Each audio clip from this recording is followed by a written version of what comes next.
Well, let's head to the United States, and with vaccination levels stubbornly low in certain industries, including hospitality, almost half employers want the vaccination status of their workers verified. Joining us for more is Peter Mathews, Professor of Political Science at Cypress College in LA. Hello, Peter. And look, this makes sense, Hello, doesn't Tim. it? I understand why employers would. Why they're hesitant? The employers want their employees to be vaccinated because they have customers to deal with, and that makes it more safe for everyone. And employees will be able to come to work and not be sick or die of COVID. That's why they want them vaccinated. And I think it's a good plan that President Biden put in, requiring employers with over 100 employees to make sure their employees are vaccinated. We should go much further than that. Yeah, it makes complete sense, doesn't it? Because we're seeing it right across the United States.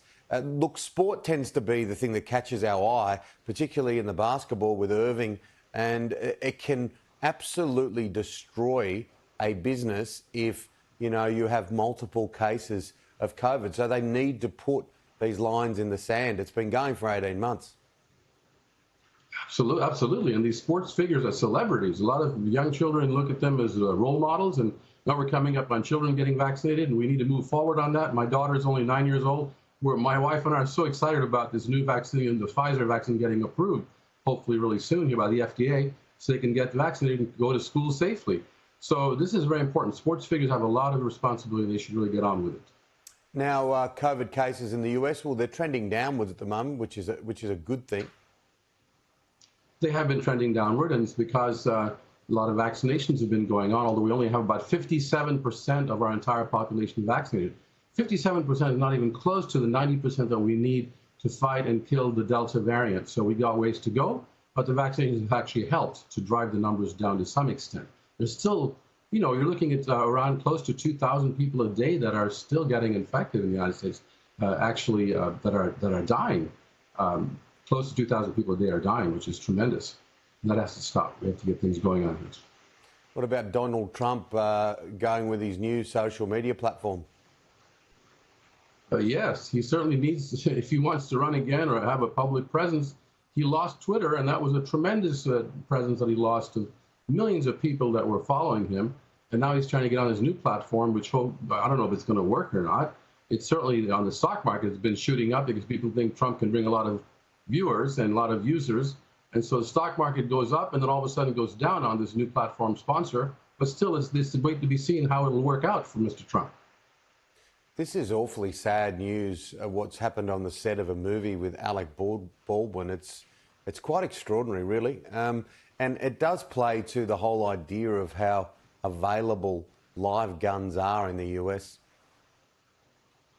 It is a tremendous tragedy, and I just cannot imagine how Mr. Baldwin feels right now. And the gun situation is horrendous. As you know, about 25 to 30,000 people are killed every year by gun violence, by gun shootings. And about half of them are suicides, but about half of them are homicides, where people actually kill people that they know in their own homes quite often in a moment of passion. That's why we need to have strict gun regulation.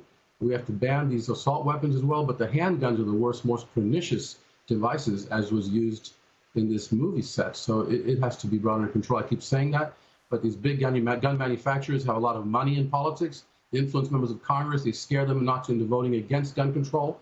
We got to move forward. Where are we at with infrastructure and budget reconciliation bills?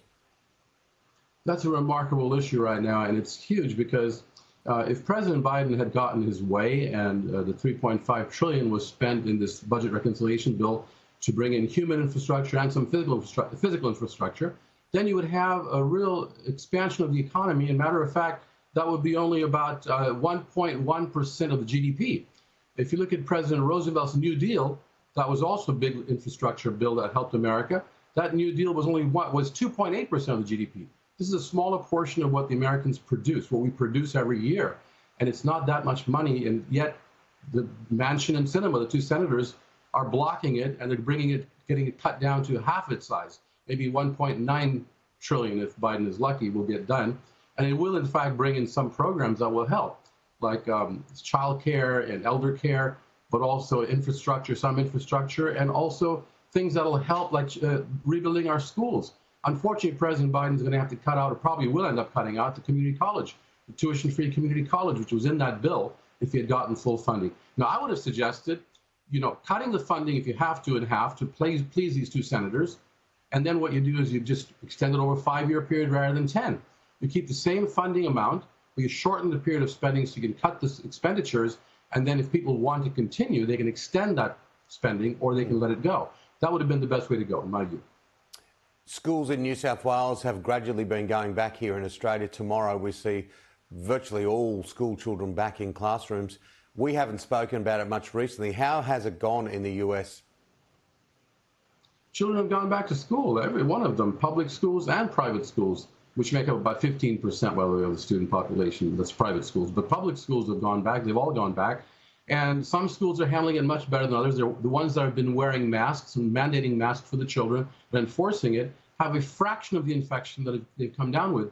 The ones that have been being lackadaisical about masks or ignoring the government mandates and supporting parents that don't want to have their kids wear masks, those schools have actually had higher rates of infection. Many have had to close down, actually, at least for a time period. So this is very clear. The CDC did the studies and showed the schools that wear masks are far safer and they can actually adequately continue until we can get these vaccines into the kids' arms within a month or less, hopefully. Yeah, it's quite remarkable still that only 57%, isn't it? Like most of the states in Australia are now, after that issue, have gone over 90%. Like New South Wales is 92%, the ACT, the Australian Capital Territory, 98%, Victoria's gone to 90%. So, people need to really get moving quickly in the United States so it as a country and the world can start charging forward at pace. Professor Peter Mathews, always good to talk. Thank you so much, Tim. Good to talk to you.